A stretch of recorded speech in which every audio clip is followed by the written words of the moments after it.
Ladies and gentlemen, we have reached the heights of competition, and that is exactly what you see on your screen. Now, obviously, I had to immortalize one of the final matches in Group B of Ascension number 7.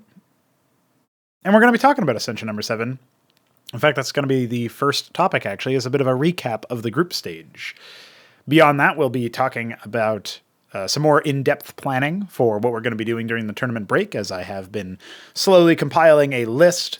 I actually have decided to write down the list, of course, and I've even opened a thread on the CMBW, well, it's not really the CMBW Discord server, but on the community's Discord server, of which, of course, a big part is CMBW, the most ambitious project ever made in StarCraft 1. And you know, obviously we want to add more custom graphics and all this other stuff, but one of the things that we want to do is just improve the project in terms of its UX, its customization, its installation process, its update processes, that sort of stuff. And maybe there's some other gameplay related concerns like walling and whether or not that's possible to make consistent without ruining general pathing throughout your base, that sort of stuff. So I guess what we'll say is there's a lot that could be in flux, but it will all be for the better. It will all be improvements in the end.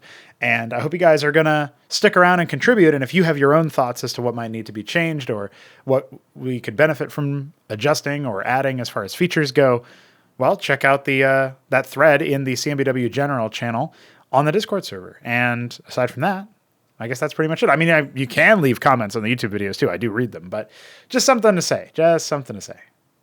But we'll talk a little bit more about that, of course, as time goes on, as this podcast continues.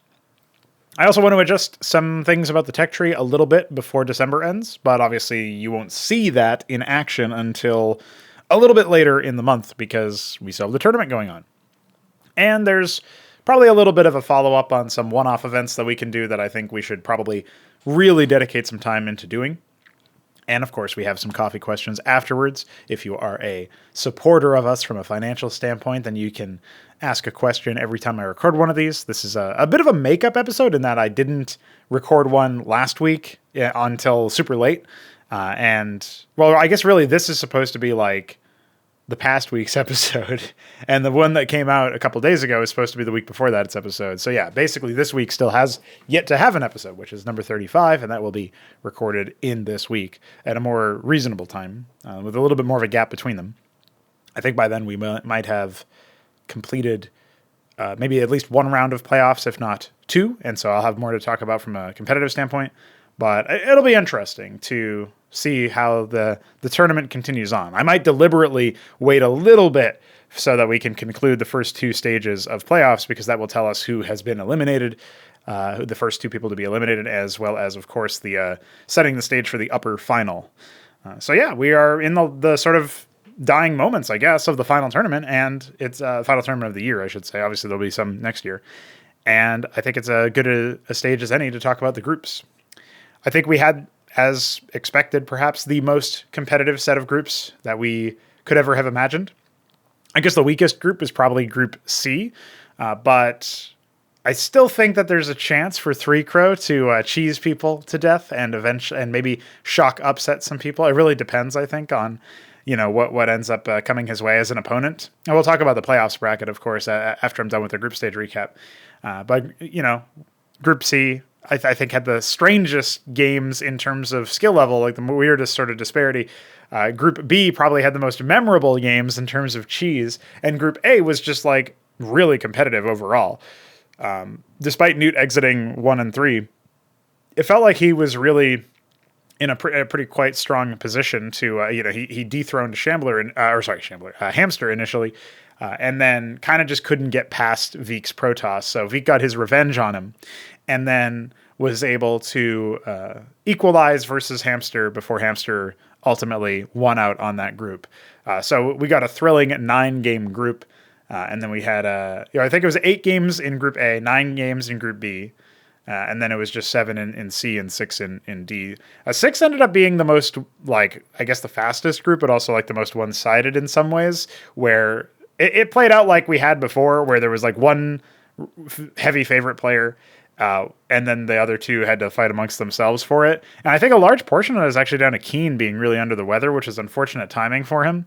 And he just wanted to like go back to sleep basically. So he did turn up, and credit to him, you know, like when the duty came, when he had signed up for it and agreed to it, you know, we were, I was actually really surprised in a way because like, I don't know. I don't know that much about Keen, so this isn't to impugn his character with like the, you know, low expectations or whatever, but it's just like if you're feeling real shit, but you still make an effort, you still play and you still give yourself like a chance. And he looked pretty good on high water, for example. He couldn't really sustain the momentum, and maybe that's down to energy or whatever, but Shambler ended up getting the better of him eventually. And it's just, I feel like, yeah, it was interesting though. It was really cool to see him try, and it was really awesome of him to do that despite not feeling well. And you know, I don't know how he's doing now. Obviously, I hope that he's doing well, and I let him know ahead of time. I usually end up messaging the people who got eliminated from the tournament or whatever, and say like, "Hey man, really thanks for help, thanks for playing, and appreciate you trying it out." I did that for all the people who got eliminated in the gauntlet stage, and I believe I did that for the groups. Maybe I'm blanking on somebody who I didn't, but we all had the exit interviews, right? So at the very least, I was able to say it to their face, you know, if nothing else. Keen, I wasn't able to get an exit interview for him, so that's why I made sure to message him, since obviously he just went to sleep, I think, after that. Tried to lie down and get rid of the pain. But yeah, seeing Hepsiah qualify, seeing him try some interesting strategies against the Shambler, it was interesting. And Shambler exits 4-0. Hamster looking pretty solid, although, you know, him finding success versus Protoss was the big thing, right? And then essentially being able to, you know, I don't think Vik is a slouch, even though he doesn't get that much time to play. He did end up spending a lot of time playing on Saturday, or Sunday rather, the day after groups, trying to practice versus some versus Zerg strategies. And beyond that, he's also, I think, you know, he should be prepping for iSarcasm, you know, as that's his matchup. But it's interesting to see that. I think all the groups went pretty well, though, honestly. Like, we didn't run into hardly any technical issues. There was the internet issues that Vik was having. And there was a hilarious moment where I dropped him because I left-clicked in to get back into my window for Brood War, having alt-tabbed to, I think, probably check on Vik's like online status or something on Discord to see if he was still on. Or if he had sent any messages, and I was looking at my other monitor. And as I left click, basically without me looking, I left clicked and the drop menu had come up, and I just straight up dropped him. And it looked like, you know, I'm moving my mouse without looking at the camera. So it even like, I think it was always going to left click on that anyway, but it almost looks like I made sure because I was moving my mouse first. It's like without seeing my camera to see that I'm not looking at that part of my screen. You guys really only have my word to go off of, but that was unfortunate.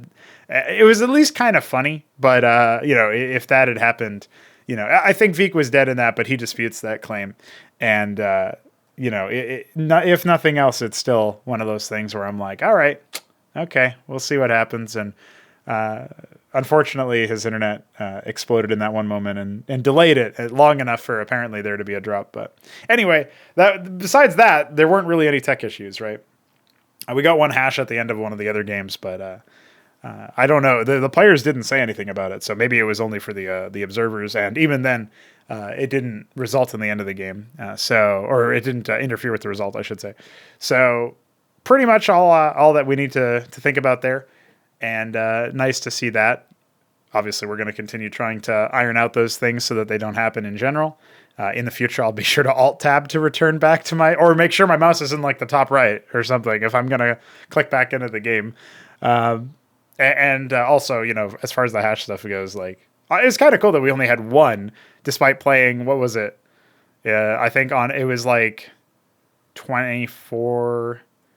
Yeah, it was 30 games of group stage play, right? Because it was 8, 9, 7. So that's, oh no, I guess, no, yeah, it was 16 plus 6. So never mind. I was for some reason making 8 times 3, but that doesn't work. Or does it? No, it does. Yeah. Math is really not my strong suit, guys. So obviously 7 plus 9 is 16 plus 8 is going to be 24. And then plus the 6 from group D, that would be the the extra. So yeah, 30 games of group play, and only one of them had a tech issue that was related to whatever is going on with our networking, and the other one was a tech issue related to somebody's actual internet. And even the hash one is kind of unconfirmed, right? But I never ended up asking Shambler about that, so I should probably ask him if he remembers it, or I can just go back and look at Hupsia's stream since he was streaming the games. And it was pretty cool, though, to see everybody in action. And I'm surprised Sipiak didn't make it out. Biddy B really cheesed the shit out of him. That was amazing, and that is on your screen right now, as a matter of fact.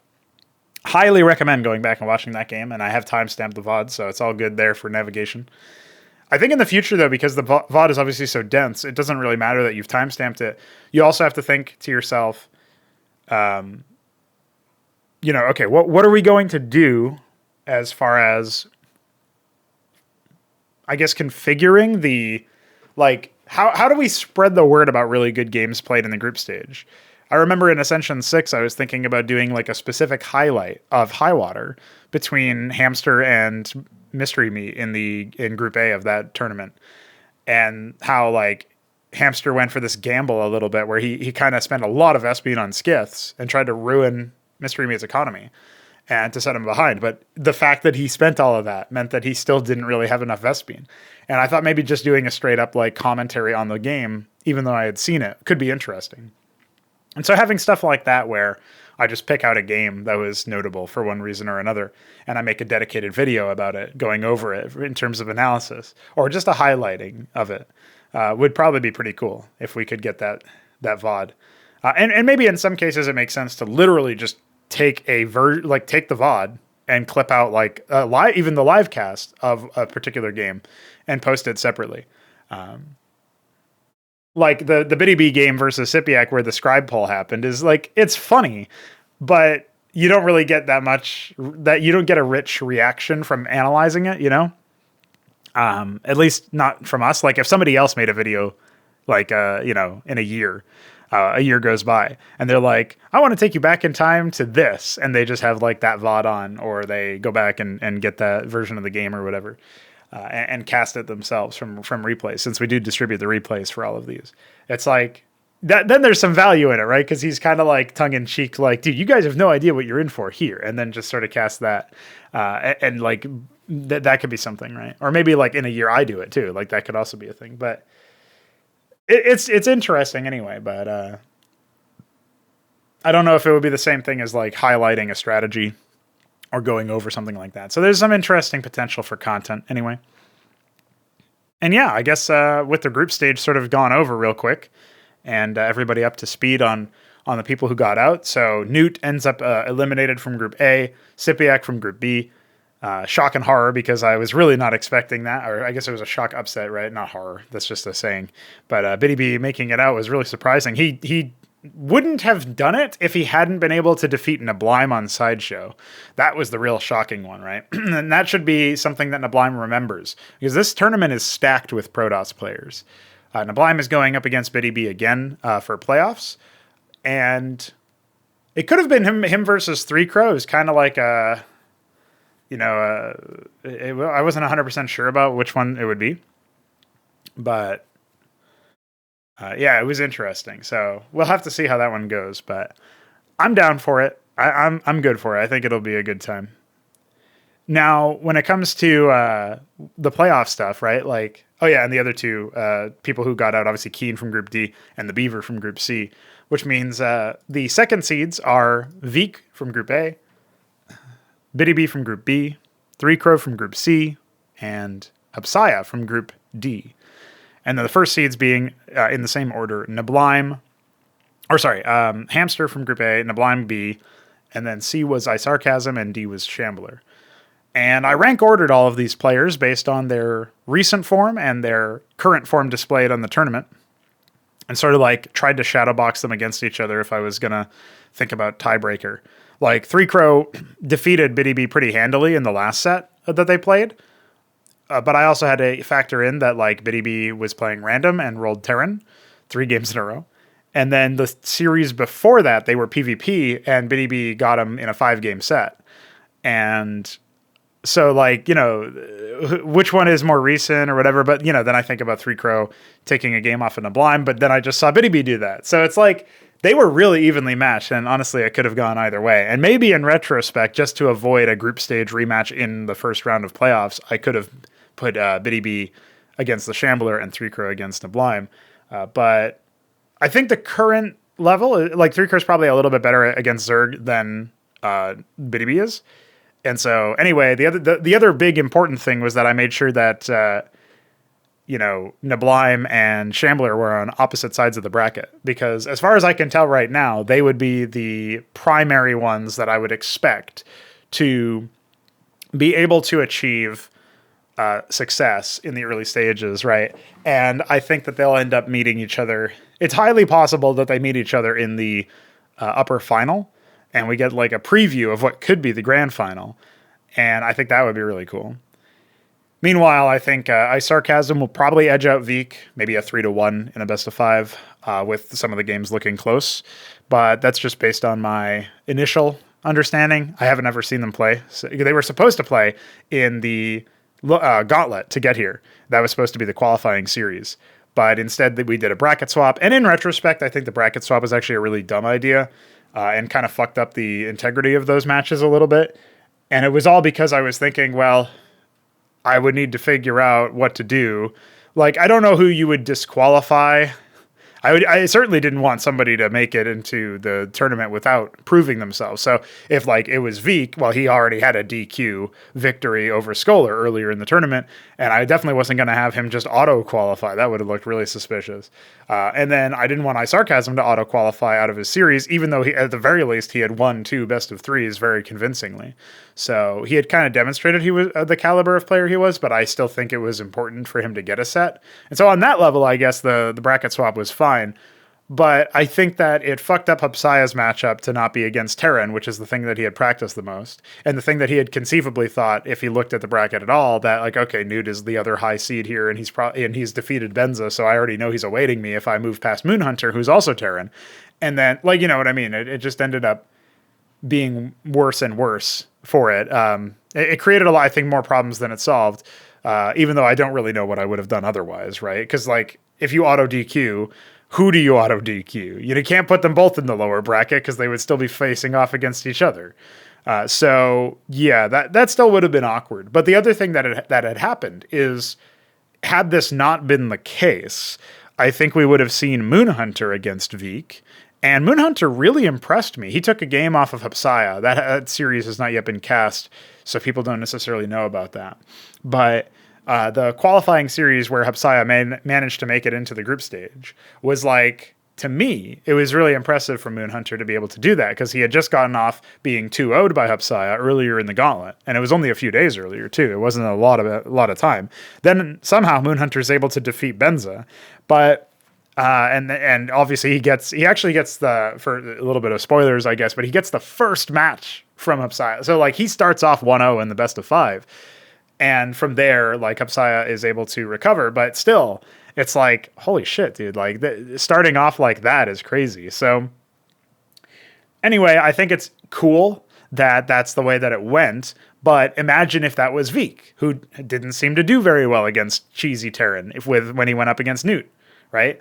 And it's like, okay, interesting, right? Like, we get to see that play out a little bit differently then. Like, the Newt series was a banger, don't get me wrong, but it felt to me like I just wish that we had been able to have some time between iSarcasm and Veek, even if we had to wait until the weekend. It's just we couldn't do that logistically this time. So I don't think I covered that when I was sort of doing the postmortem on the Gauntlet and talking about how we want more time in the future, and there's obviously the triple elim potential. And I think that's pretty likely going forward. Although Lucy did have a funny comment on the Odyssey version of the last video, the last episode, where he said, I don't think I could handle losing 3 times in a row. And of course my response is, then you must win 3 times in a row instead. And it's true, you must. But we'll figure that out over time, but I do think that with more time, this just won't be an issue. We won't ever think about a bracket swap again, because if you really can't play all the way until the next weekend, well, you'll have the time for that because we have 2 weeks instead of 1. So yeah, it was a bit slapdash. I probably should have tried to set up the because there was a couple of days after in the setup phase after Ascension 6 concluded, where I think I probably could have started the gauntlet a bit sooner, but it would still have been in the middle of the week. So who knows who would have been able to play then, because we did start it on a Saturday after all. So yeah, it was definitely a bit rushed and a bit scuffed, but I'm glad that the gauntlet phase gave us the players that it did. And it did help selecting a replacement for Mystery Meat. Obviously, the fact that we knew who had narrowly missed out on qualifying, in this case it was Sipiak, that was really cool. So we got to give him some representation, and he got to get educated in cheese. And I really appreciate him playing, because otherwise we would have had to sub in Mesk or somebody else emergency, or maybe maybe we would have invited Moonhunter into Group B or something instead. And that could have been good too. But, nice to know that we didn't have to look too far. And then, also, by the way, if Moonhunter had made it in instead of Hapsaya, I think the whole tournament would have been really messed up, because I don't think anybody would have been able to fill Hapsaya's slot in Group D. And Moonhunter can only do the first two groups based on his time zone, I think. Or maybe only the first group, actually. It might have even been like that. So that would have been bad. That would have been kind of bad. But yeah, that's just something else I was thinking about. It was like, holy shit, dude. Like, imagine if that happens. So he almost made it happen, though. He almost did. He almost destroyed the ability for us to schedule. But back to playoffs, though. It looks like with Nablime against Biddy B, I have to call that in favor of Nablime. But I would love to see Biddy B get at least one game here. Give him some confidence that, like, the top-seeded player right now, he's able to take a game off of with some unconventional strategies. I'd love to see that happen. That's actually going to be played later tonight as of the night of recording. So by the time this comes out, the result will have been in, although I'm not logging it until we cast it. So I'm not spoiling myself on it, but the replays get sent to me, right? On the other side, the second quarterfinal matchup is iSarcasm against Veek. And I think you edge iSarcasm out here, which means that it's Nablime versus iSarcasm, which is going to be a banger match for upper semifinal. But if Veek makes it through, I think it's just a bit easier for Nablime, because Veek has a couple of additional weaknesses, but it's a mirror matchup, and Veek has a lot of experience playing PvP mostly against Hapsaya, actually. But he has also played against Hamster's Protoss, which seems to be reasonable. So, yeah, I don't know. I'm interested in seeing how that one rolls. And iSarcasm, crucially, doesn't have a Protoss competitor. Like, he doesn't have a practice partner from his neck of the woods where he can play Protoss against. So, trying the mirror matchup stuff seems like it'll be a bit difficult. He might have to, recruit Hapsaya for practice or something. Hapsaya himself is going to be the lower seed in a match against Hamster. This is a matchup that so far Hapsaya has not done super well in. Technically, he went even in games in Group D, but he struggled really heavily versus the Shambler, and I think Hamster is narrowly better than the Shambler. ZVZ, I think Shambler might be favored. I haven't cast the most recent set of games between them. That mostly took place on Impetus, I think, trying to get a feel for the new map, I think they were. And then maybe Shambler's narrowly favored now, but as an overall player, I actually rate Hamster a little bit better than Hapsaya. Than the Shambler. And obviously he's got more game knowledge than Hapsaya. But the Shambler is still seated higher because the form at this tournament, Hamster showed specifically versus Protoss and also versus the double stockade. Not really all in, but just a really heavy dedicated military push that delays your eco. That clearly sent him behind. He dropped the first game pretty convincingly against Newt in his group. And then that kind of cascaded effect where he had to really do a comeback versus Veek, who did win one of the games against him. And that was with a mixed air comp that I think Hapsaya will actually be experimenting with. So this is a matchup where Hamster could actually stand to lose. On the one hand, Hapsaya is less experienced than the other Protoss players at this event.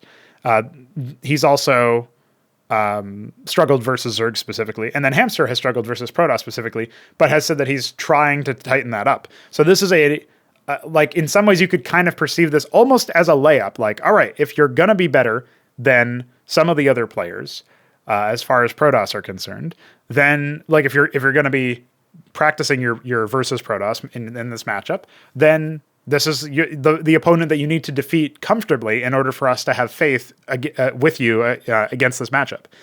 And on the other hand, though, Hapsaya is grinding. He knows how to learn a game. He knows how to understand a game. And so he's not really the longer you take to face him, the more time he'll have to think about it and play and practice and consider strategies and look back at your own games and figure out what you might be weak in. And he does, I think, do that to some degree. Now, maybe not super seriously because it's not StarCraft 2. It's not the game he's actively competing in. But he has the pattern of behavior that helps him learn. And that makes Hepsiah very dangerous. And I think that's really cool, something that Hamster has to worry about. So while I can see an argument for Hamster being the heavy favorite, I think the longer they take to actually play this set, the more favorite Hepsiah is. Or like the closer the margin gets, where there might be a 50-50. So actually a sleeper match there where it could be really really impactful and really interesting. And our final quarterfinal is the Shambler versus Pr0totype. On paper, this should be very obviously favored for the Shambler, and I think it is. But Pr0totype said that he's really keen on winning a playoffs match. And so he'll be going up against either, he's going to go up against the Shambler. If he loses that, he'll be going up against the loser of Hamster and Hepsiah. So I think he's kind of fucked. Insofar as he can't go up against Biddy B, a player that he has had in the pocket. And he can't go up against Veek, a player he might be able to cheese. So he can't go up against iSarcasm, a player he has some experience with and can maybe draw upon there. Like everybody that he can play in the quarterfinal, the upper bracket if he wins, or the lower bracket if he loses, which is more likely, nothing there is familiar to him, right? I don't think he's played against Hamster before. And I don't know if he's played against Hepsiah before anytime recently. And certainly against Shambler, he's played a numerous amounts, but usually Shambler just takes him to school. So the one thing I will say is that he was practicing against Dead Infested and some other Zergs, or some other players who have just, Dead Infested has decided to switch to Zerg, at least for the time being. And I think that's cool. Like Pr0totype is giving it a try, and he's like specifically trying to practice versus aggro Zergs. This is another matchup that already is scheduled to be playing tonight. So that's interesting in and of itself. He's clearly taking it seriously, and he's trying to focus in on it. But Shambler, we'll just say it like this. He's dedicated more time. He seems to have like maybe a general advantage in terms of RTS skills, but he's dedicated more time into figuring out what might be a good meta in terms of ZVP. And in a way, this matchup in the quarterfinals of Ascension 7 is kind of nostalgic for me, guys. Like, I remember when we were playing just these ridiculous games. And we had Terminus as a map that was featured in the castovers a lot. And obviously Mame Street, although I don't think it was in castovers as much, but it was in the tournaments technically. And, it was really cool to see, to remind myself that like the first ever castover was Terran versus Terran. It was Shambler versus Pr0totype. And they built like nothing but Mavericks, Anseals, and Cataphracts. Pretty much. Like maybe some Clerics mixed in or something. And it was crazy to me that like, how far have we come? That like now the Shambler and Pr0totype are like asking other people for practice partners and trying to figure out the matchup. And obviously Shambler's favorite here. Let's make no bones about it. But still, that's really cool to see that how far we've come. So even if Pr0totype does get doubly eliminated or whatever, like however it shakes up, man, I'm sure his losses will hurt and his victories will feel great. But overall, I think it's a dub. Like we experience this as a dub, that we're even in this situation. Nablime had a comment since he relief casted the last group, since Meska wasn't available at that time, had to go to get some shut-eye. And he ended up watching back the broadcast anyway and had his own thoughts to share. But Nablime said that it's amazing how much mileage we get with such a low player base overall. And it's true. I think we have, in terms of the number of people who play games multiple times a week, I guess we could say, we probably have something like 15 people, 20 people or something like that. And the number keeps growing, admittedly. And there's probably a bunch of people who play less frequently, but still play. And it's just cool to see that, like we had enough people to be I think it's closer to 20 now that I think about it. Cause it's like everybody who's playing who played in the gauntlet, and then everybody who, like at least once a week or so they'll end up playing. Now maybe some people were more like one hit wonders, like Box Trade. I think he's seems to be a busy guy, and so he made time for the gauntlet, but wasn't able to get super deep. Almost upset Benza though. That was pretty cool. Benza's on a trip now, so I don't think he's been playing very recently after the gauntlet. But it was cool anyway in the moment to see people like really grinding and practicing up. And I think it's just we're gonna have those like peaks and troughs, but for the most part, I think people are gonna get really excited about it around the tournament, and people gathering around to watch the groups and stuff. And I think that was really cool. It was definitely it had some spectacle to it. And so yeah, I guess I'll just leave it at that. Is like it was really neat to see that sort of reaction. And I think Nablime is right that it's impressive we get so much mileage out of it. But this tournament, even in playoffs, is like, I don't know who the hell you're going to call this for. Like, obviously Nablime and Shambler and Hamster seem to be the favorites. iSarcasm is the guy who's new, but played pretty dominantly in his group. Like, to the extent that you can use that as a metric for analyzing his performance, you have to say, dude, you did your job, right? Like, you beat who you were up against decisively. That's really all we can ask for you if they're going to be lower level players. And then on the side of like some of the other people on the second seed, like I think Vik and Hapsaya are the stronger of the second seeds, clearly. And I think Hapsaya could legitimately spike up in power and get to a point where he can just utterly devastate people if people aren't careful. Like, I don't think you can. I feel like maybe when Moonhunter upset him in the opening match and then he ended up coming back, it was like, oh, this guy can be slow to start. He can even lose to Moonhunter. On the one hand, that devalues Moonhunter. Like, this guy's actually been grinding. He told me that he was studying a lot of the units and trying to come up with strategies and stuff. And he had just defeated Benza, who maybe overlooked him too. And it's like, okay, holy shit, you can't just look past this guy. Just like Vik almost found out when he was up against Sipiak. And when we had Hapsaya come in and then he, loses his games to Shambler, maybe somewhat convincingly due to the Grand Library opener and some other things. It's like, okay, some awkwardness. Yeah, maybe he's a little off kilter.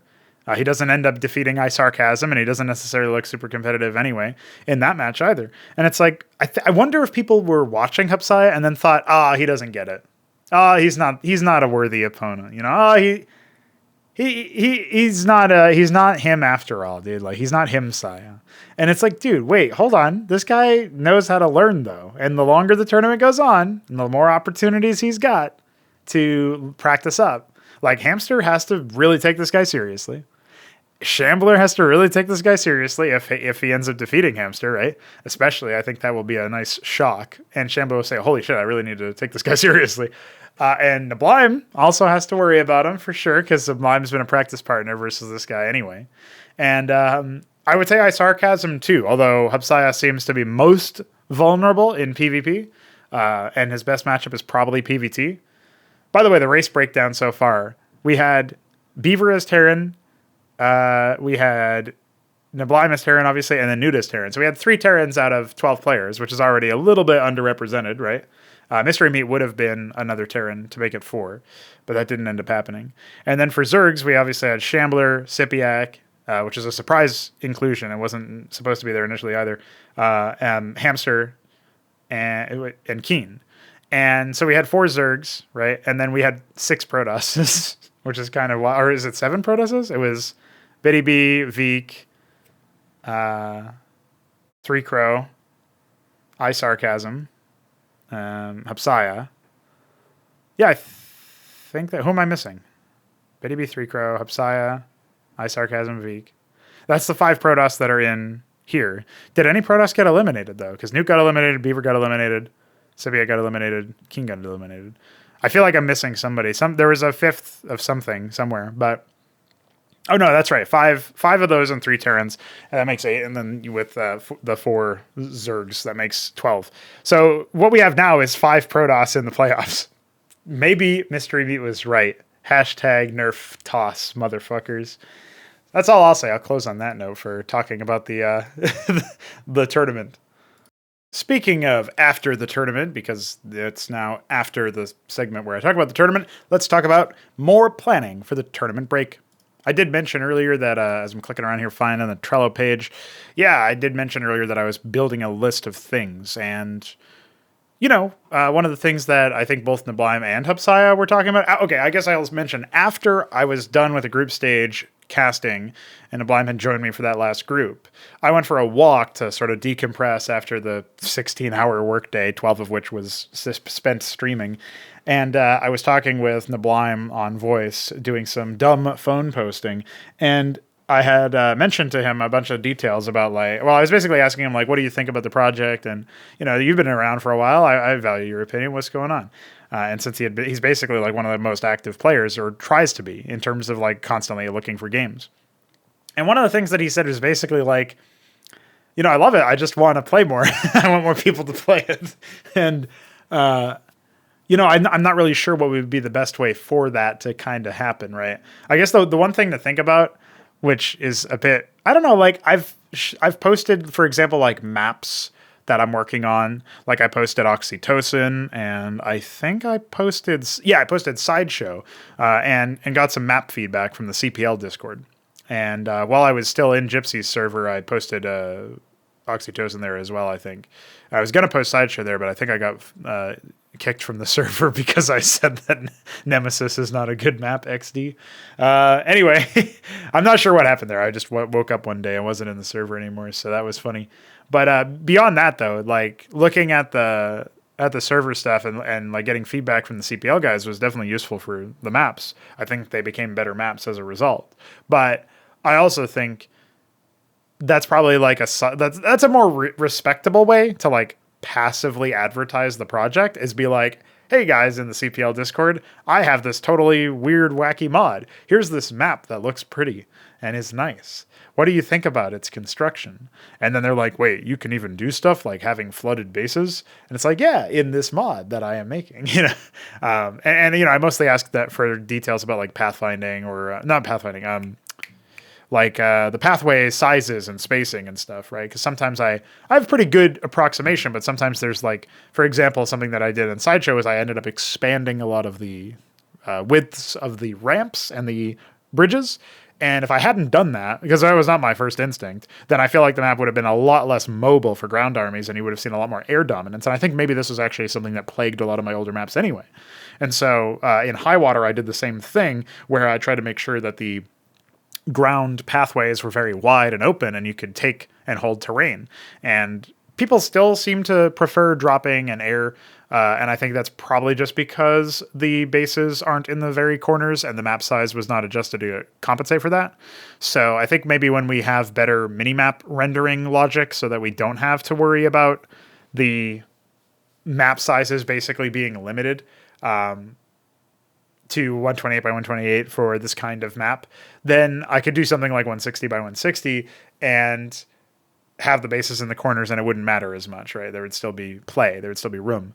Like if the bases are in the corners on 128 by 128, it seems fine. But aside from that, it just seems to be a bit of a shit show. So who knows, right? Who knows what'll happen there? Maybe we'll think of something else to deal with that. But it was just something where I was like, oh yeah, how would we get up more eyes on the project then? And I don't know, like, I don't know if Nablime talks about CMBW and the other servers he's in, because maybe he's like me and doesn't necessarily feel comfortable shilling. But that would be one way that maybe he could give back specifically in that. I know he's already done that a lot, where he tries to be available for games. And when he plays games with people, he's like, hey, did you sign up for the Ascension 7 Gauntlet qualifier? You should totally sign up for that, dude. It's really epic. And you should play in this tournament. And, he tried to convince Newt, and then Newt made it to the groups. And that's like, oh yeah, you can do it, dude. It's possible. So, yeah, I don't know. I think it's really neat to think about it from that perspective, is like, what can we do there for getting more people on? And like, it's not really a covert advertisement. It's just like, I'm talking about the project and I'm showing off what we can do in the project as far as map design and visuals, and asking for feedback. And it's a genuine request for feedback. I do get value out of it.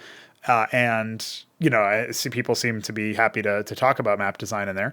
And it's like, okay, cool, great. And now more people are aware that these maps exist and that this project exists. So it's like a really positive experience for us. And I guess the people who share their knowledge and share their takes get to instill, pass their ideas on as well. So that's the positive thing from them. And so, yeah, I guess everybody's happy, right? But I guess what I'm getting at from this is like, that might be something to try to do a bit more often, is if I continue to make maps, post the work in progress versions in that kind of place, and maybe some other Brood War centric servers, just sort of like saying, what do you guys think of this or whatever. And I don't know. It would be interesting, though. It would definitely be interesting to see that. The other thing that I wanted to mention is, at this point, I've already sort of I keep posting the videos to Team Liquid and stuff, right? And I don't really think that there's going to be that much more attention from them. Like the castovers go to Team Liquid and the tournament stuff goes to Team Liquid. I think people are already well aware because the regulars that go there, even just once a few weeks or whatever, have already seen the threads at this point, right? Odds are we might get one or two other people, and maybe over time more and more people will show up from there. But is it really everything? Like, I don't think so. I think that space has already been dealt with. Same for ModDB. It's like we had a small influx of people from that. And it's like, all right, yeah, we've already kind of harvested that, though. So, I can maintain them because it doesn't take that much effort to link and summarize the games on Team Liquid and post updated screenshots and videos and tournament stuff to ModDB. It takes very, very minimal effort to do that. So why not do that, right? And then updating our own website and stuff as well. Sure, that's fine. But I don't really know what else might be a good option at this point because I don't really know what other communities exist out there for us to tap into and say, hey, check this out. Because I do firmly believe a lot more people would be interested in Cosmonic Brood War if they knew it existed. And I think the best way is to get it to, get people interested in it would be to do things like finish content and obviously improve the installation process. And that's something that I think is a big deal. So I think over the break, it's uncontroversial to say we should spend a bit more time making the fraud launcher work. One of the things that Luciferius, for example, suggested was basically just downloading a version of 1.16.1 as a folder and then using the registry fix part of, the fraud launcher, to essentially make the computer believe that it's installed there. Now, I don't know if that is a one-to-one fix or like it's one-to-one with installing it through the Farty installer and then using regfix afterwards if necessary, although you probably don't need it. And if it is, then great, we're all good. In that case, we should obviously have Fraud Launcher default to a folder like, C users, StarCraft or something instead of the program files where it's write protected. And then, or maybe like C documents, StarCraft, something like that, right? And then we should probably also have Cosmonic Brood War default to installing inside the maps folder of the detected StarCraft installation, and specifically making sure it's not the remastered one, right? And that's for the purpose of just removing the issues where people update and then they don't have the maps. And I guess another thing that we should do, and I have to write this down now, is separate the maps and editor files from the main repositories. And that is for the purposes of, like, if I need to update maps, I shouldn't have to have, like, I don't think it's that valuable to have a release and pre-release version of the maps, of every single map. And I think it's going to be a bloat for file size once we get into like campaign maps that have a lot of voice acting, right? So if I end up updating those, then every single time I update those, I'm uploading like another 20 meg file or something, right? And that will bloat the repository and eventually mean that we have to reset it. So that's no bueno for obvious reasons. But I guess what I'm getting at here at the end of it all is I do think that updating the process for how you install it and maybe also how you update it, like maintaining it, making that easier, finding some way to automatically check for it when you start up or whatever. And just like have it be like, hey, there's an update to this, there's an update to release versus there's an update to pre-release or whatever. And then having you say like, would you like to install it? And then like automatically closing the program, installing the update, git pull or whatever, and then relaunching the program afterwards. That would be the ideal situation. There's also a couple of other issues, which is like sometimes the temp.mpq is not recompiled at launch. I'm also writing this out, which is why I'm talking a little bit more dumbly. Trying to figure out what's causing that when you have like, say, a modified file or you replace a file as opposed to saving a new file, a new file or something like that. That can also cause issues. So yeah, I really don't know what's up with that. That absolutely is bizarre and confusing. And I feel like the more, we fix things like that, the better it'll be.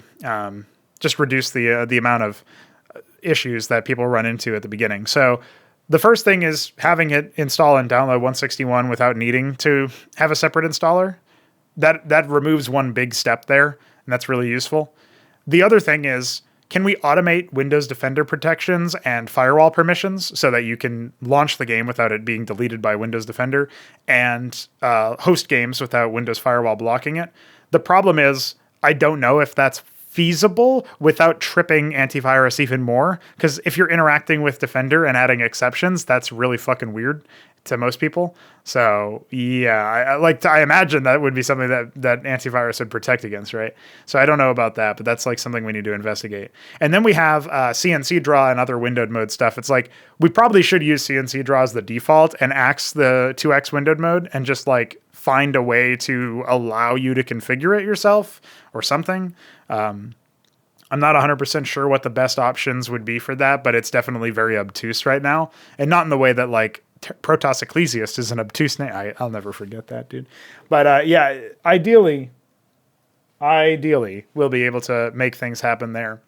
Another thing that we would like to do as far as the improvement of your first time setup and your maintenance and stuff, I think we should complete some kind of move to a Radmin alternative.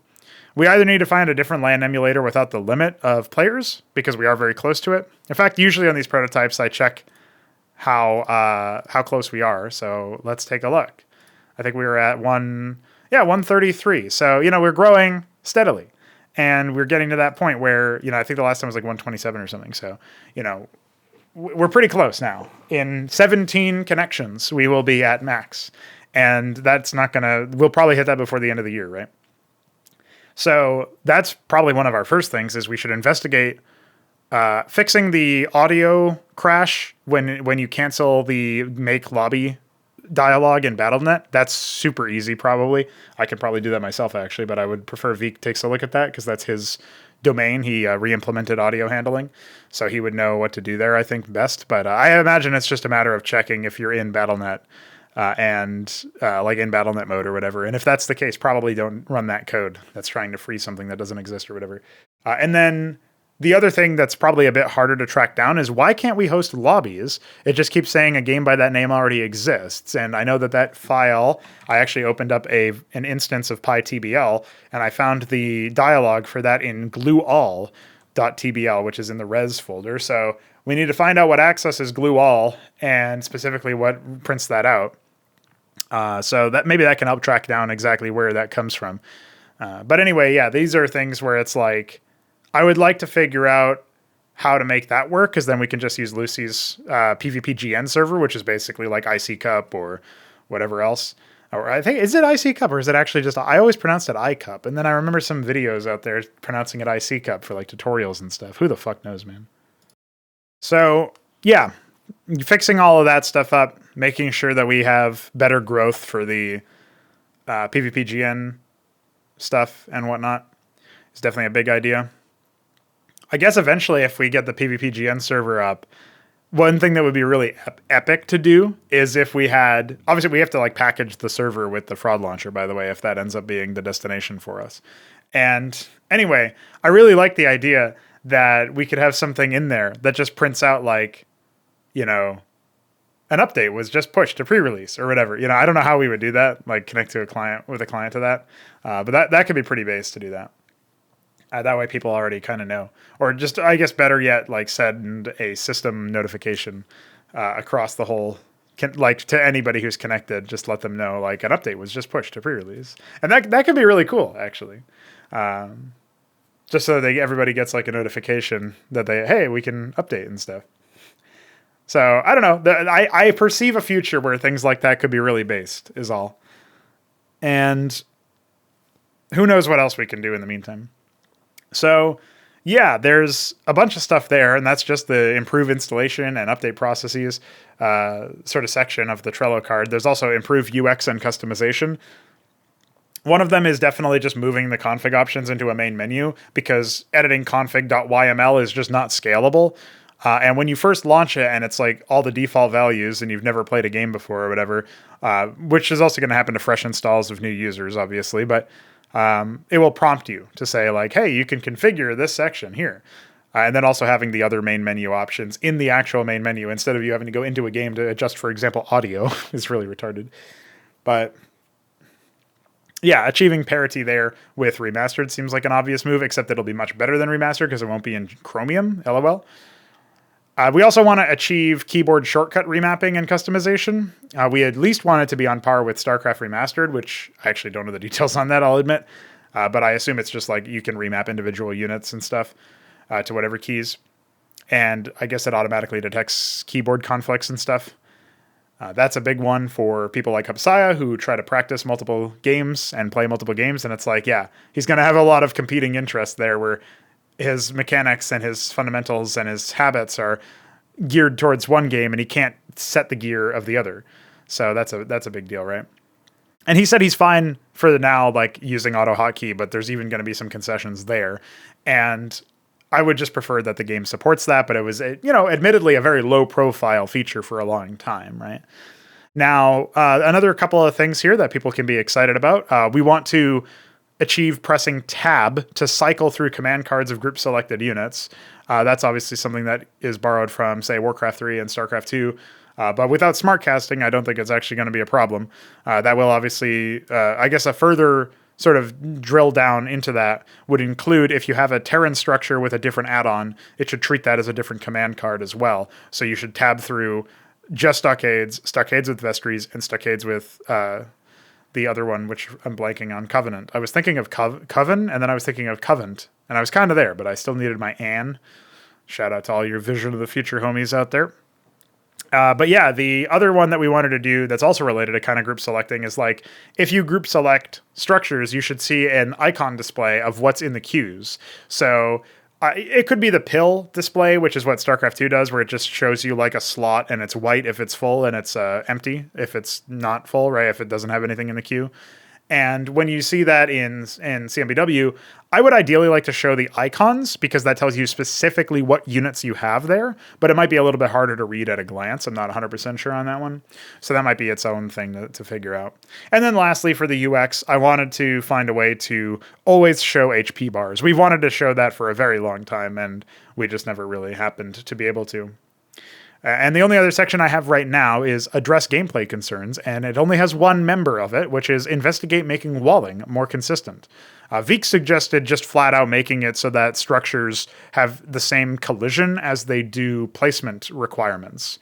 But we had something a bit closer to that originally, and units would never leave your base. So I feel like that has to be considered as well. I mean, StarCraft 2 has that, but StarCraft 2 has smaller structures. If you think about the gateway is 3x3 instead of the 4x3 equivalent, whatever the town center is. The town centers are actually much meatier in StarCraft 2 in terms of their size compared to the conventional structure, like a spawning pool is much smaller than a hatchery, for example. And that's the kind of thing that like you got to watch out for, basically, is, I almost want to say that like the Grand Library might be the size of a Nexus in StarCraft 2, but I think the Grand Library is like one tile taller or something like that. Anyway, StarCraft 2 is it's fine in the sense that it gives you the ability to wall off, but we would need, for one, better control over the art assets, because I'm not going to like downscale the gateway because that just looks ugly as fuck.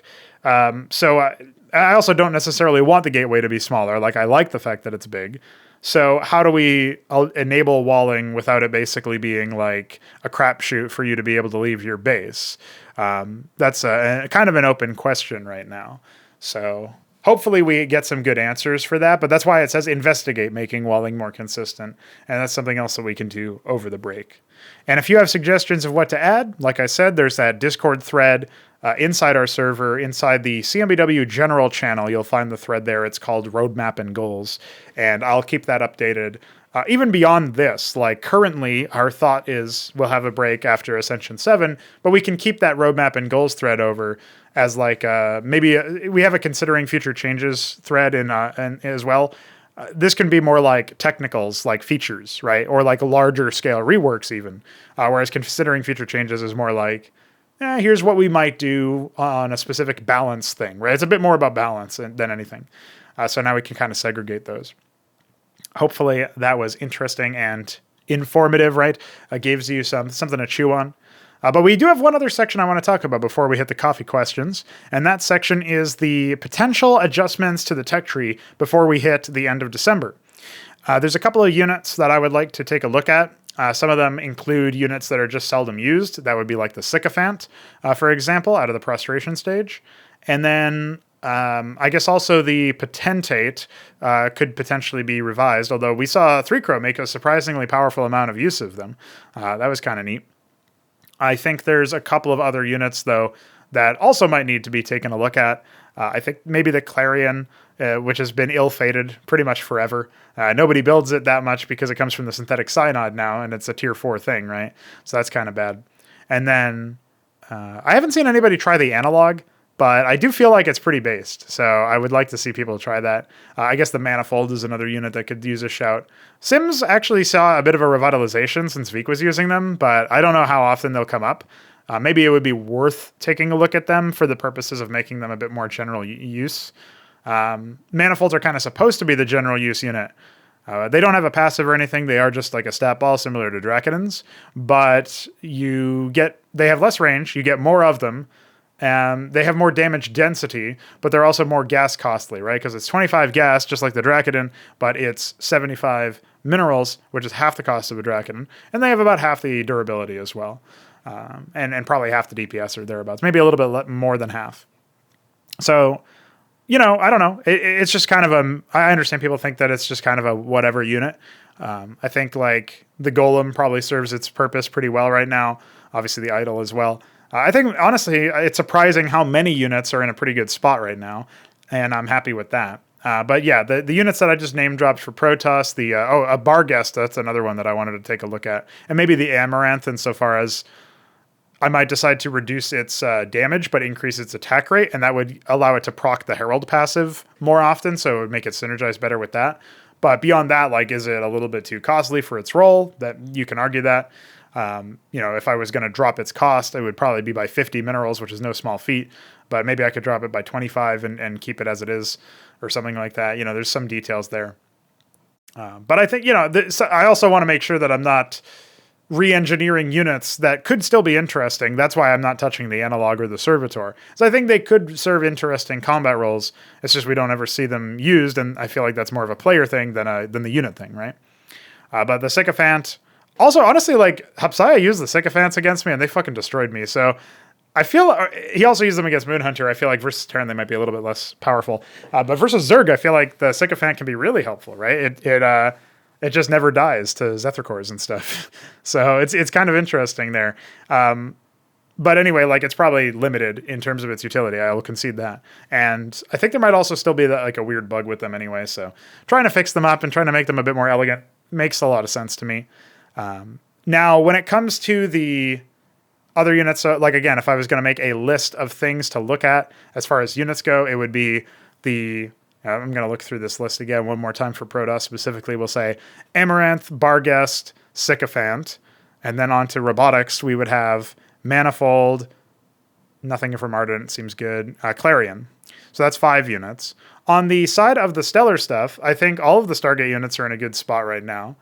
Some people may push back on that for things like the Aurora, but I think they're actually pretty meta, or maybe not meta, but like valuable. They could be meta. Maybe the Epigraph could be something to look into, but I also feel like just that's another case of like people not using a unit. You know what I mean? Like they don't understand. I don't know. Honestly, I feel like everything from Stellar is fine. So it's like the 5 units that I just name dropped.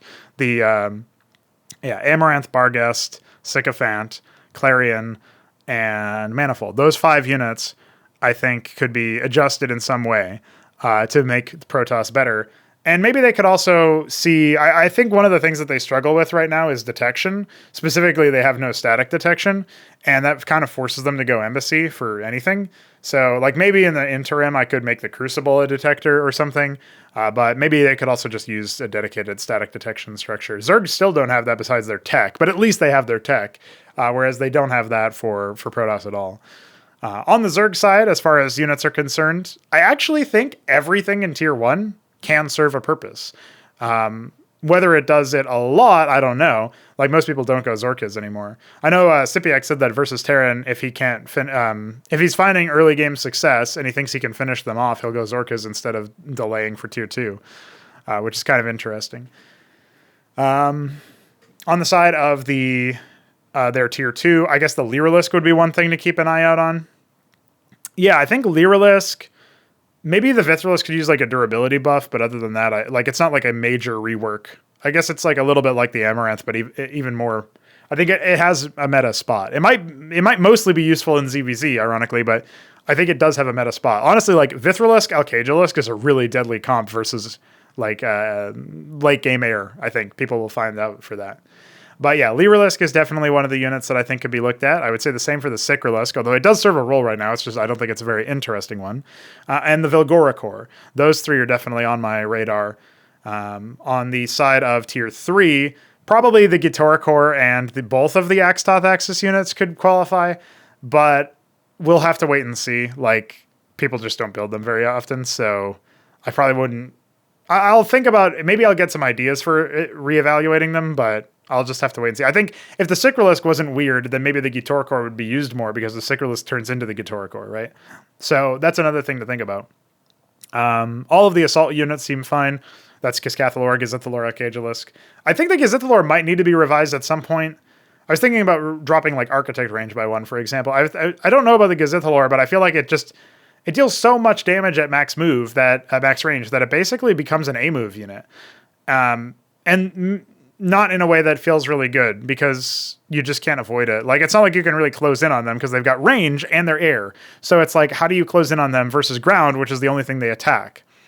Well, it feels like you need proactivity, and maybe they deny that with other units. So I don't know. It's probably fine in terms of balance, but I don't think it's necessarily good in terms of game health. I would say the same about the Architect. I think the Architect is balanced. I don't know if it's necessarily fun.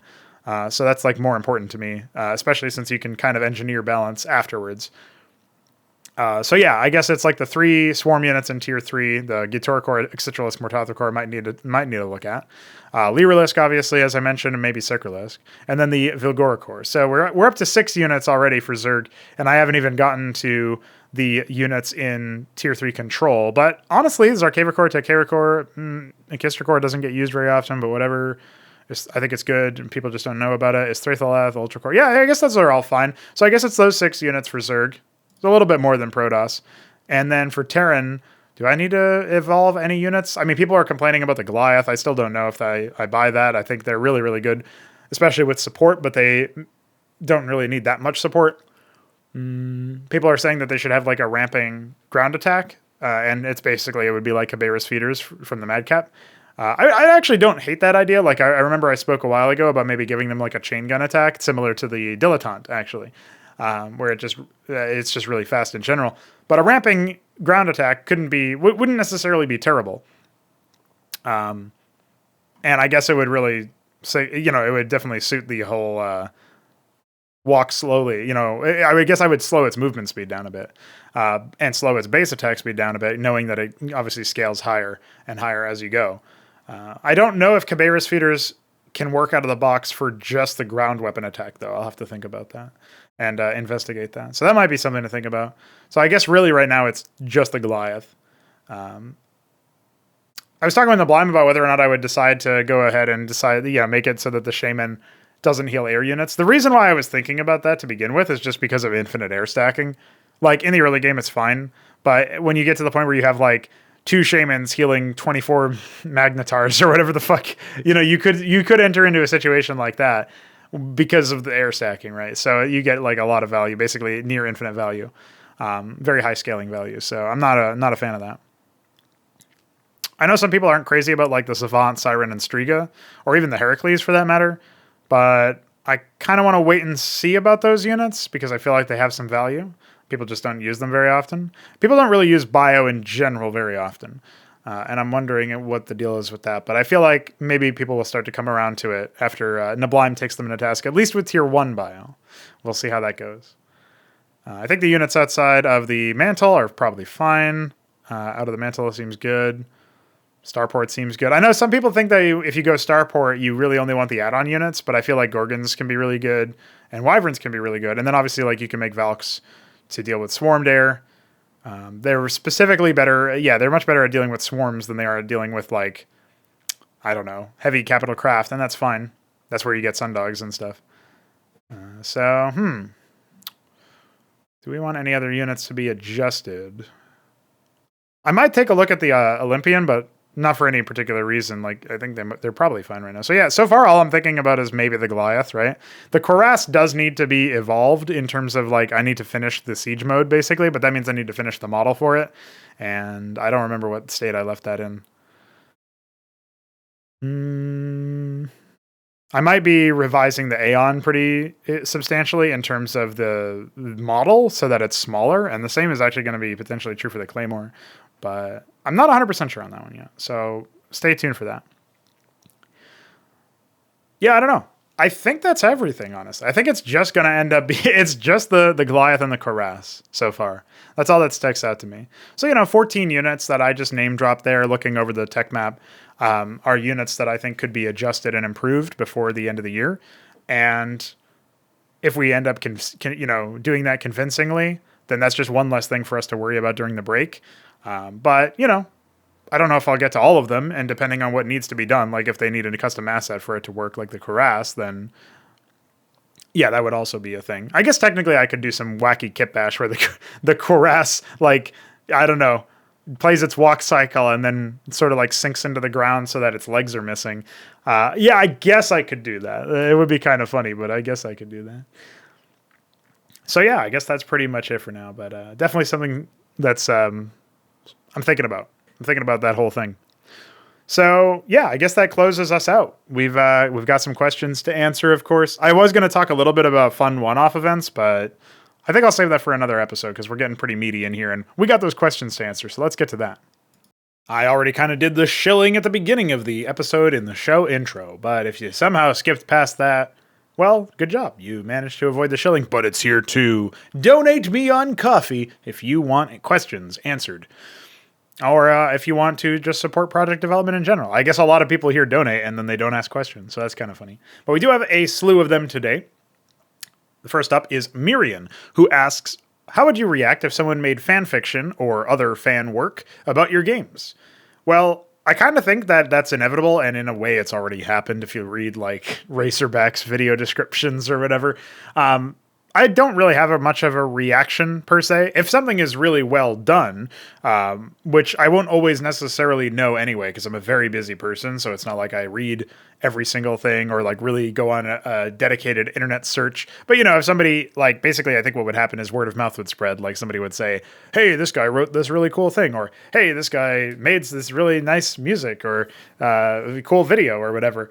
Then yeah, I will probably end up seeing it and then coming to my own conclusion about it. And in that case, I'd just be like, hey, thanks for this. This is really cool. Nice seeing this or whatever. Most likely that's probably the end of the interaction, right? But if I don't see it, or if I do see it and I don't like it, I probably wouldn't comment on it. I don't really have strong opinions of it. It's kind of like, as far as fan fiction goes, right? Like, I do think it's inevitable when you have sci-fi stuff because it just appeals to that kind of audience in particular. I think fantasy also has this. A little bit less so with more modern stuff, although I'm sure it also exists if it's like set in contemporary history or whatever. But when it comes to thinking about fan-made works, yeah, I think that's just always going to happen with any sort of thing. Technically, we have fan-made shit. Like, there was that weirdo who's actually, I think they're still in the server, funnily enough, although they got warned. They were told. They got told what to do and what not to do. They're just drawing like anthropomorphized drawings, like boob lady drawings of fucking like Aeon giantess, fucking not really porn because I don't think it was actual pornographic, but it was definitely stupid. And it was like, bro, what are you doing? Like, why is this a thing? So that's just like a meme as far as I can tell, or maybe it's real for some strange reason. I know that there's, I don't know. There's stuff like that out there already. So I think the cat's out of the bag. And I'm not particularly interested in policing it per se, as far as like, if it's posted in the server, I'm probably deleting it if it's like softcore porn or whatever. That's just a general policy though. And, I don't think I need to elaborate too much on that, but that's something that apparently has occurred. And then beyond that, I guess I would think about building out something like, if people made like a lot of fan-made stuff, one of the things I might have to worry about is, do they make micro missions? I think that's also inevitable, right? So I kind of think about it like that. The fan fiction is just micro missions, but for literature sometimes, if it's bad fan fiction, right? I mean, I can't really criticize fanfiction too much because currently CMBW is kind of like, in terms of its lore, it kind of is fanfiction, right? Obviously, it's also a lot more than that because it takes place in a completely different setting. It's not like, what does Kerrigan get up to with Raynor in the back of Joey Ray's bar? It's a little bit more grounded, and specifically grounded away from the main story. So it has nothing to do with the original setting other than the fact that the names of the races are referenced, right? But like, they're very different even then. So yeah, I don't know. I guess it is what it is, and I'm not too worried about it, but thanks for your question, dude. Hope you're doing well. Oh, and thanks for your kind message earlier today as well. Myrian sent in a 3, or maybe it was 3 threes. I think that's what it was. And anyway, he had sent in a message saying, like, sort of like a retrospective on the year, and was happy to be a part of this and was wishing us well. And I appreciate that, dude. And I'm wishing you well as well. The Shambler asks, if you had to make a game set in Dune, what type of game would it be? And what sort of story would you look to tell? For me, the most interesting part of Dune is probably the fact that, like, the human condition and in some ways the human experiment continues. And there's like the Bene Gesserit, and then there's the Ixians. I've always thought the Ixians were pretty interesting as a people, but they're not super, like, compared to something like the Bene Gesserit, which has a lot spent on them, and even like the Atreides family during the original set, like the first 2 books or so, has a lot of time spent on them, especially the first book. I don't really think that we got that much of an inside look at the Ixians. There was a little bit about I'm blanking on the other big group. The Tleilaxu, I think is how you would pronounce them, or maybe it's Tleilaxu. I don't know how the fuck you say that. I'll probably just say the Tleilaxu. But yeah, those guys were pretty cool, the Bene Tleilax. I thought it was kind of interesting, right? Like the fact that they were both called Bene must be some sort of like religious sort of pretext, right? Or like a prefix. So you've got the Bene Gesserit and the Bene Tleilax, and I think that there's an interesting thing there where there was definitely adversity where they were trying to manipulate each other, and then even though we got a lot of like feedback from one of the main masters, right, Scytale, who gets introduced to us pretty early on in the book series, I guess. Because I think he was in the very second book. So he was very, very early on that we meet this character, and he ends up coming back for quite a while. Spoilers, I guess. But that was pretty interesting. So, yeah, I guess thinking about it from that perspective, just sort of sharing what I was interested in there is definitely like how humans evolve and what they choose to do and where they choose to go. And I think maybe I would probably want to make a game set during the Golden Path while the Tyrant Emperor was still alive. I would probably want to... I guess I would probably want to showcase some of the conflicts that had happened between militaries, like the... I'm blanking on the official name of the order of his soldiers, his woman army that he had. But oh man, I don't know why I can't remember that. But the name of that doesn't really matter too much. It's like them fighting against the Bene Tleilax agents and stuff like that.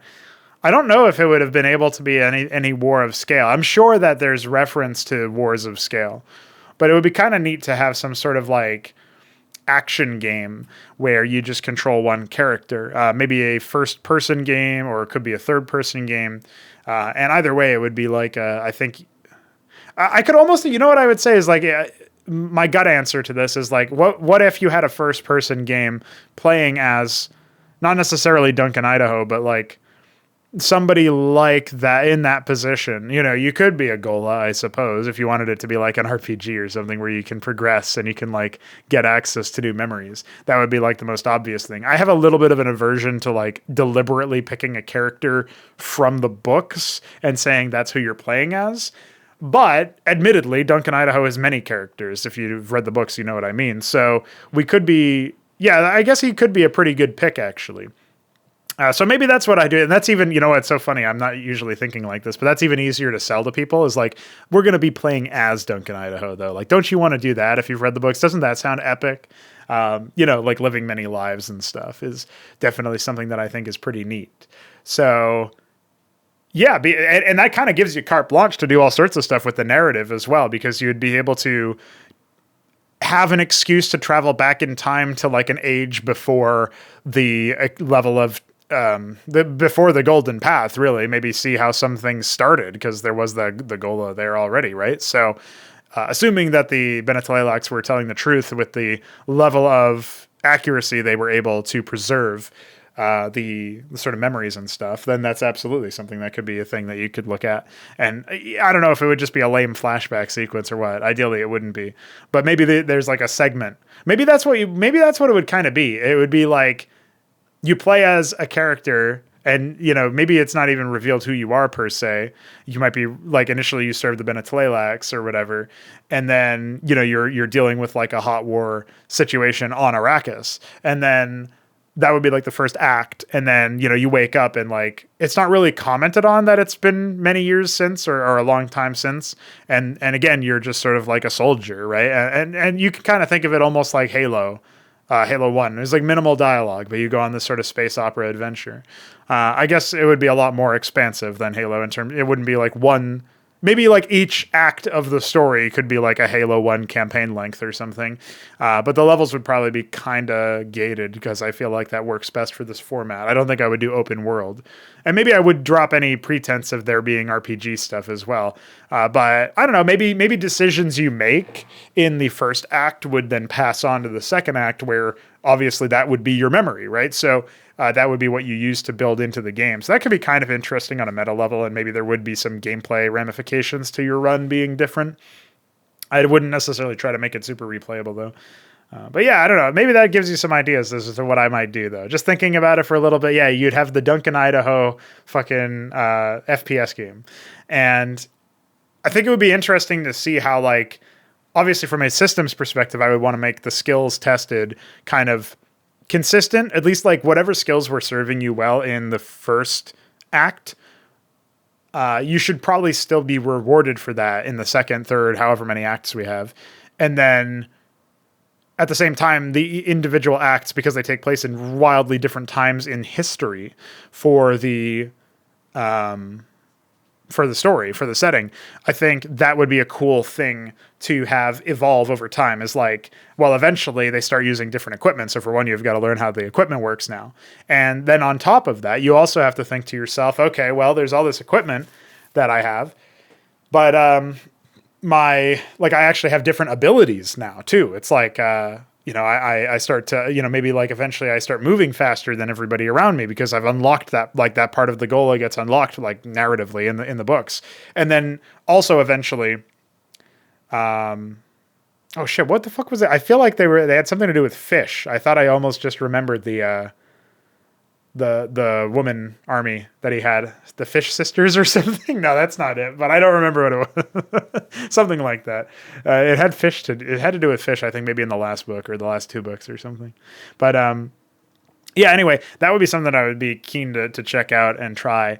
And anyway, there's also like a little subplot about Duncan feeling like a relic in, I think, the fifth book, when the father of a pivotal character, oh, maybe it wasn't the fifth book. That might have been the fourth book. Anyway, he gets sat on his ass by this guy who's been like bred for being the aide to the God Emperor, right? And he's like, holy shit, like you can do that? Oh, fish speakers, that's what it was. Yeah, there you go. I figured it out. I remembered. So yeah, it's like, holy shit, like the fish speakers and stuff are like way more powerful than I am, like way more physically adept than I am. And so like becoming a relic and having to use wits and knowledge of equipment and stuff instead of your raw physique would be interesting as like an evolution to the character, right? So maybe that would be the acts. So it's like the first one is you're kind of the same level as some of the things around you. The second one is you move faster and have more mobility than the things around you, maybe more physical strength, and they compensate with the equipment. And then the third act is you become a little bit more outdated, but still have to find success somehow with equipment and strategy and stuff like that, right? And so maybe we could do something like that. I think that would be kind of cool. So there you go. There's your answer. A little off the cuff, but hopefully you found it entertaining. Alexhandr asks, do you have a complete or at least the general roster list of the new race in your head? If so, mind sharing some of the most unique units and their capabilities? So Do I have a completely... He's talking about the Ascension, of course. By the way, nice power outage you had there. Hopefully it didn't bop you too much. Looking at the Ascension, I think... I've already talked a little bit about their... what would you call it? Their cornerstones. And the cornerstones are pretty neat because you have this sort of like interplay between people. Like one of the abilities that one of the biotic frontliners is going to have is going to be able to switch places with an ally. So it's kind of like Rapid Rendezvous, which I talked about in the last episode, between where the Proselyte, which is one of the basic infantry units, is basically going to be able to leap towards a target ally as long as it's a ground unit. And the melee units reposition will also obviously be ground only, because if you can reposition with an air unit, then you might reposition into the fucking water or void, and that's no good. But thinking about it from the perspective of like, here's me swapping places, right? Swapping places with an ally. Like that's going to be some really interesting things because you can save an ally and get into like melee range or close weapon range or whatever, do something, right? There's going to be another ability on this unit most likely where, you're going to really be able to combo it. Or you can put you can set up, you can put that guy in the front and then, teleport in, swap places with like a heavy tank or something, right? And it's like, oh shit, like you can use it both ways and it can be really interesting. So I think that's actually going to define some of their tier 2 interactions. That's going to be a tier 2 biotic unit, I think, or maybe it'll be a 2.5 because I talked before about how they'll have basic and advanced at each tier. That might be an advanced tier 2 bio unit. So that'll be really neat, in my opinion, is like having that kind of thing. That's interlocking mechanisms as far as the cornerstone goes, where they have these cooperative abilities basically that involve positionally or something to do with like I must interact with an allied unit in order to make this thing work. And obviously, it won't be doable on buildings. I'm sure people will be very upset about that. But yes, it has to be a ground unit that you swap places with. Now that doesn't mean that there won't be something for Skyborn as well, where the endgame air might be able to do something like that or whatever. But as of right now, I've only planned it for a bio unit. Now, frontline reassembly is another cornerstone. That is for their war machines, some of their heavier tanks and stuff, and general pieces of artillery and maybe artillery won't have it. I haven't decided on yet. But they basically, after they take like, say, 2/3 of their health and damage, they're going to gain a lot of armor and basically ground themselves, so they'll lose locomotion abilities, and from then on, in theory, right, they would be able to hold out more, but they're only useful in the area. So you want to kind of get them to a location either through drops or just by encroaching on the enemy position, or maybe through this biotic unit, right?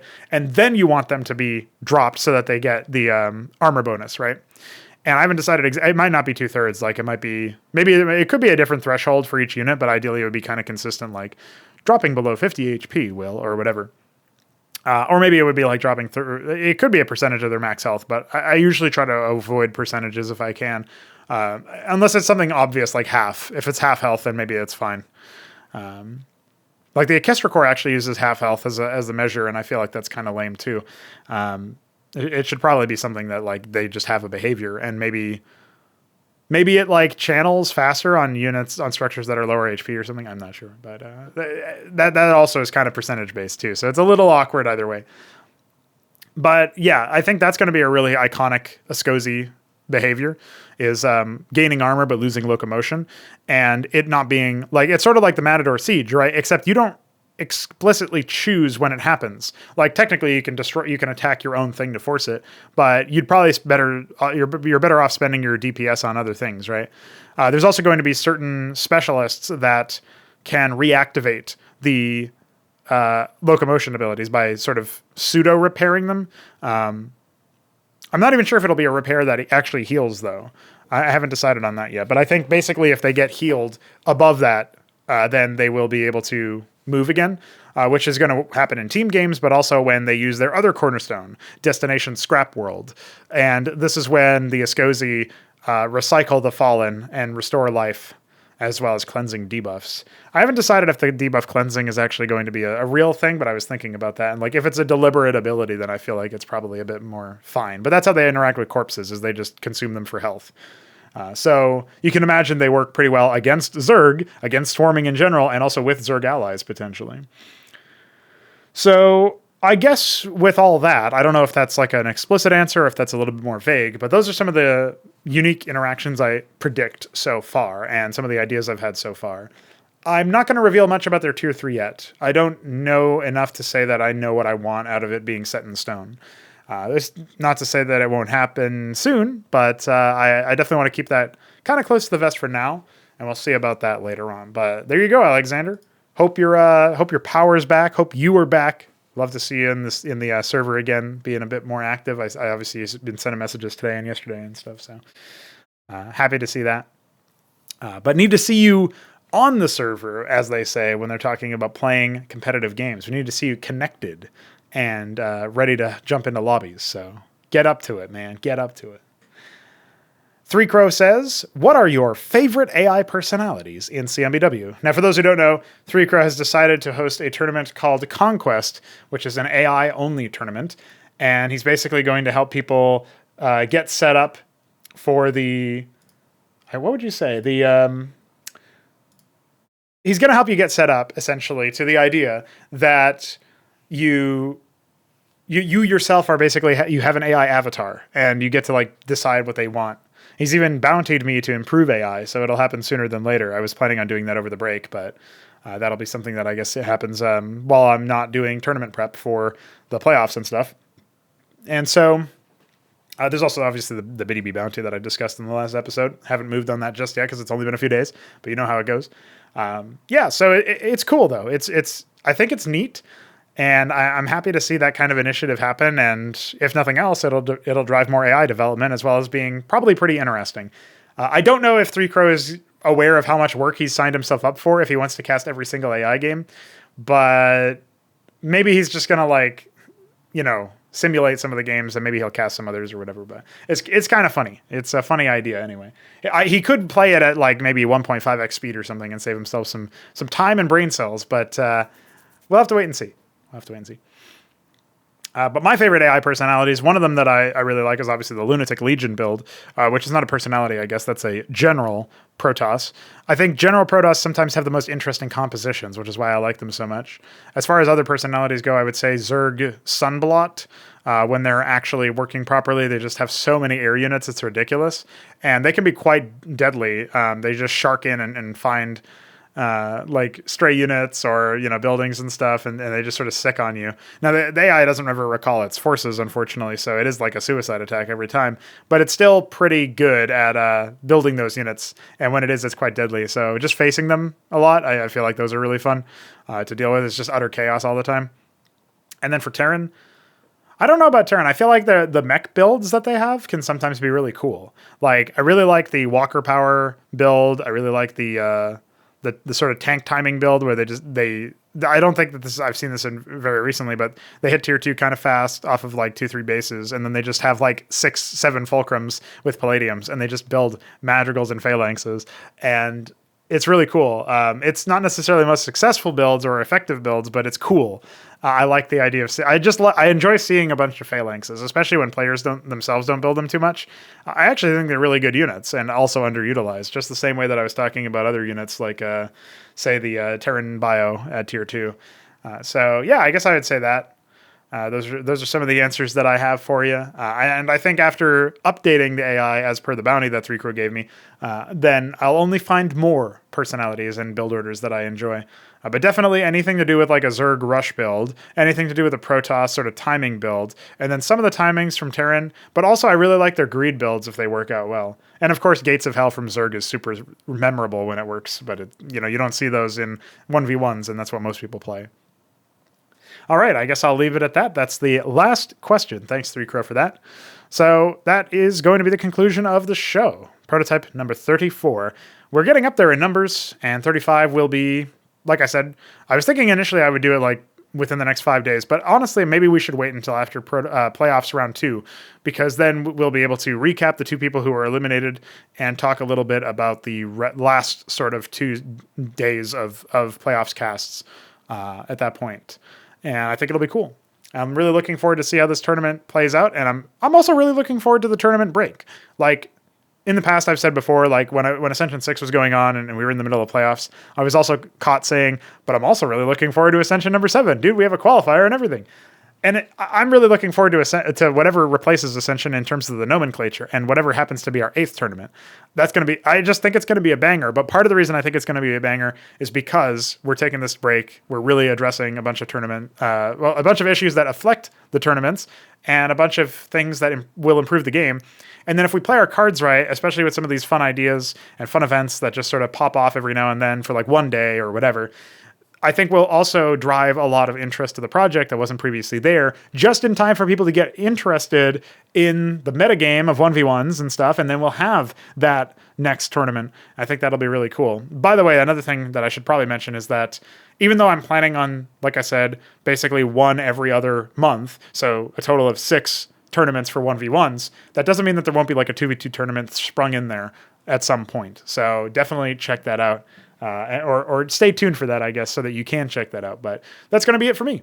That is the end of this episode of Pr0totype. I hope you guys are excited for the future, because I certainly am. And I hope you guys are having a good December so far. GG's, and see you next time.